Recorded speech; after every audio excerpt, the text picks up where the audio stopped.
성도 여러분 안녕하세요. 12월 4일 365일 말씀과 함께 시간입니다. 오늘 읽은 말씀은 에베소서 4장에서 6장의 말씀입니다.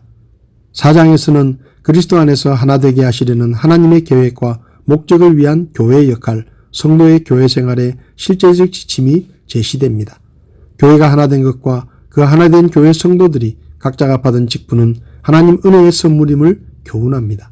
지금까지는 하나님의 원대하신 경륜과 예정, 구속, 화해 등의 교리와 함께 교회론을 다루었지만 4장에서는 그러한 내용들을 삶의 구체적인 영역에서 어떻게 적용시켜 나가야 할 것인지를 중점적으로 설명하는 것입니다. 부르심에 합당한 삶, 그리스도 안에서의 연합, 그리스도 안에서의 새로운 생활의 법칙에 대해 말씀합니다. 5장에서 바울은 하나님의 자녀들이 죄악된 이 세상에서 어떻게 살아가야 하는지를 구체적으로 교훈합니다. 성도가 지향해야 할 도덕적 표준을 하나님께 두면서 이웃과의 사랑, 개인의 언어생활 및 부부관계에 대한 그리스도인의 지침을 제시합니다. 그리스도의 희생적인 사랑을 체험한 그리스도인들은 이웃에게 참된 사랑을 행함으로써 온전한 공동체를 이루어 나가야 한다고 합니다.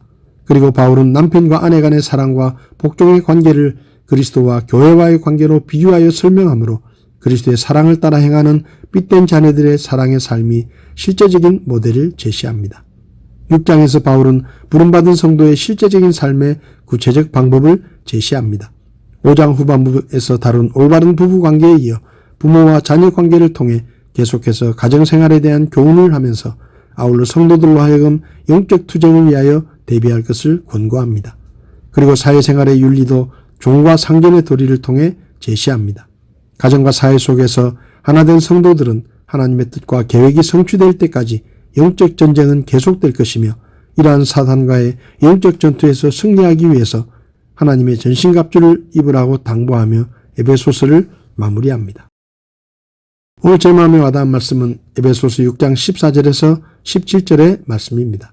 그런즉 서서 진리로 너희 허리를 동여매고 의의 흉갑을 입으며 화평의 복음을 예비한 것으로 너희 발에 신을 신고 모든 것 위에 믿음의 방패를 취하여 그것으로 너희가 능히 그 사악한 자의 모든 불화살을 끄며 구원의 투구와 성령의 검 곧 하나님의 말씀을 취하라.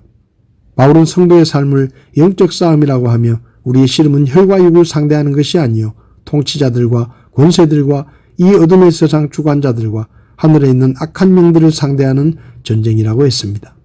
이어 바울은 마귀와 싸워 이기기 위해서는 반드시 하나님의 전신갑주를 입어야 한다고 말합니다. 첫째로 서서 진리로 허리를 동여매라고 말합니다.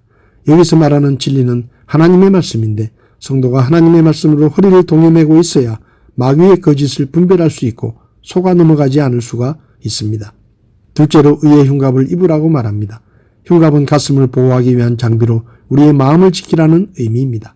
마귀는 우리의 죄와 허물을 지적하고 공격하며 우리에게 죄책감을 심어 마음을 낙심시키고 우리가 모든 죄를 용서받고 의롭다함을 얻었다는 것을 잊어버리게 만듭니다.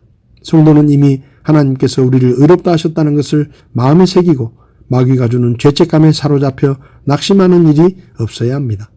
셋째로 화평의 복음에 예비한 것으로 신을 신으라고 합니다. 화평의 복음은 죄인을 하나님과 화목케 하는 복음입니다. 우리는 이 복음을 통해 구원을 받았고 하나님과 화해하여 평안을 누리게 되었습니다. 성도가 이 복음에 예비한 것으로 신발을 신을 때 자기가 죄의 종이 아니라 하나님의 자녀가 되었다는 것을 확신할 수 있고 이 복음을 전하여 죄인을 하나님과 화평케 하는 화해자의 삶을 살 수 있습니다. 넷째로 모든 것 위에 믿음의 방패를 가지라고 합니다. 믿음의 방패가 있어야 마귀가 쏘는 불화살을 막아낼 수 있습니다. 믿음은 싸움에서 승리하는데 반드시 있어야 하는 방패입니다. 다섯째로 구원의 투구를 쓰라고 합니다. 구원의 투구는 구원에 대한 흔들리지 않는 확신을 말합니다. 우리가 인간적인 생각과 감정으로 흔들릴 때 구원의 확신은 우리를 견고하게 붙잡아 줍니다. 여섯째로 성령의 검, 곧 하나님의 말씀을 가지라고 합니다. 앞에 말한 것들이 방어에 필요한 것들이라면 하나님의 말씀, 즉 성령의 검은 적을 공격할 수 있는 유일한 공격 무기입니다. 하나님의 말씀은 칼과 같습니다. 예수님께서도 하나님의 말씀으로 마귀의 시험을 물리치셨습니다. 성도는 하나님의 전신갑주를 취하여 무장하고 특별히 말씀의 칼이 무뎌지지 않도록 말씀을 가까이 하며 마귀와의 영적 싸움에서 승리하고 쓰임받는 삶을 살아야 합니다. 성도 여러분, 여러분은 하나님의 전신갑주를 입고 계십니까? 매일매일 영적인 전투에서 하나님의 전신갑주를 통해 마귀를 이기고 승리하는 믿음의 삶으로 하나님께 영광을 돌리는 우리 모두가 될 수 있기를 바랍니다. 12월 4일 365일 말씀과 함께 오늘도 함께 해주셔서 감사합니다.